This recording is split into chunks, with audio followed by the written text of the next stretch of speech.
Hello everyone, this is Vanshika Tainwala, legal intern on the Lexis and Company for the month of June, and today in this video I will be talking about the topic doctrine of pleasure. So doctrine of pleasure is mentioned under the Indian Constitution. So today I will be discussing the various provisions relating to the doctrine of pleasure and how it is enforced in India.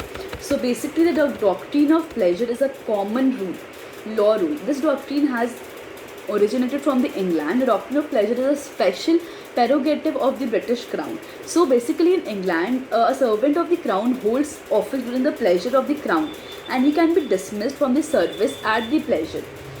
So the tenure of office for a civil servant can be terminated at any time without assigning any cause. So basically, even if there exists any special contract between the Crown and the civil servant concerned, the Crown is not bound by it. So the doctrine of pleasure in India applies under the Indian Constitution, and it is based on the same policy considerations which was imposed in the England. The doctrine of pleasure is accepted in India as it has developed, but it has not been completely accepted in the India.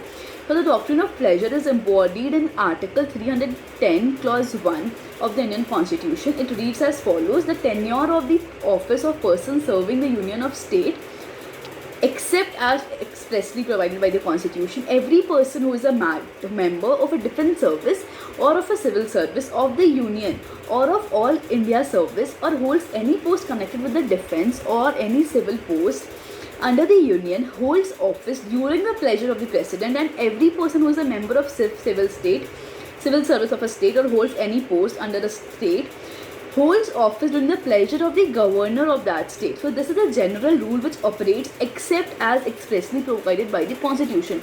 This means that the doctrine is subject to the constitutional limitations. Therefore, when there is a specific provision in the Constitution giving to servant tenure different from that provided in Article 310, then that servant would be excluded from the operation of the pleasure doctrine. So the following are expressly excluded by the Constitution from the rule of pleasure. They are: firstly, under Article 124, the Supreme Court judges; secondly, under Article 148, Auditor General; thirdly, under Article 217 and 218, the High Court judges; fourthly, under Article 317, a member of Public Service Commission; and fifthly, the Chief Election Commissioner. So the doctrine of pleasure is accepted in India as it has been developed, but it has not been completely accepted in India. So Article 311 of the Indian Constitution states that no person who is a member of civil service or all India of Union or all India service, or a civil servant of a state, or holds a civil post under the Union or a state, shall be dismissed or removed by an authority subordinate to that by which he was appointed. So therefore, civil services servants cannot be terminated at pleasure unless the mandatory provision of Article 311 has been observed. So this doctrine of pleasure is further restricted by the general law of the land, which empowers any civil servant can file suit in the court of law for enforcing any condition of his service, for claiming the arrears of the pay. So the power to dismiss at the pleasure of any civil servant is not a personal right of the President or the Governor, as the case may be. It is an executive power which is to be exercised at the advice of the Council of Ministers. The doctrine of pleasures, as contained in Article 310, being a constitutional provision, cannot be abrogated by any legislative or executive law. Therefore, Article 309 is to be read with Article 310.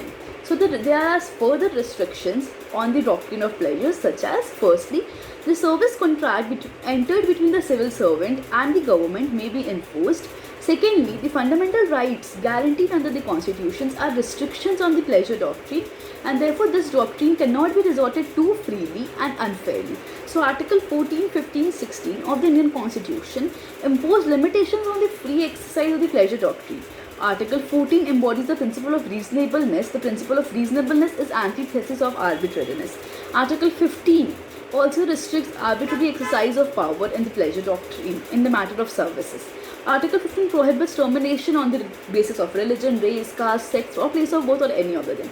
And Article 16 Clause 1 obligates equal treatment and bars arbitrary discrimination. So further, the doctrine of pleasure is subject to many more limitations, and a number of posts have been outside the scope of doctrine of pleasure. Under the Constitution, the tenure of the judges of the High Courts and the Supreme Courts, the Comptroller and Auditor General of India, of the Chief Election Commissioner and the Chairman and the members of Public Service Commission is not at the pleasure of the government. Thus, the general principle relating to the civil services have been laid down under Article 310 of the Indian Constitution to the effect that government servants hold office during the pleasure of the government, and Article 311 imposes restrictions on the privilege of such dismissal at the pleasure of the safeguards. So this was the whole basic concept of the doctrine of pleasure. In the next video, I will try to lay down some landmark cases relating to doctrine of pleasure and where the doctrine of pleasure has been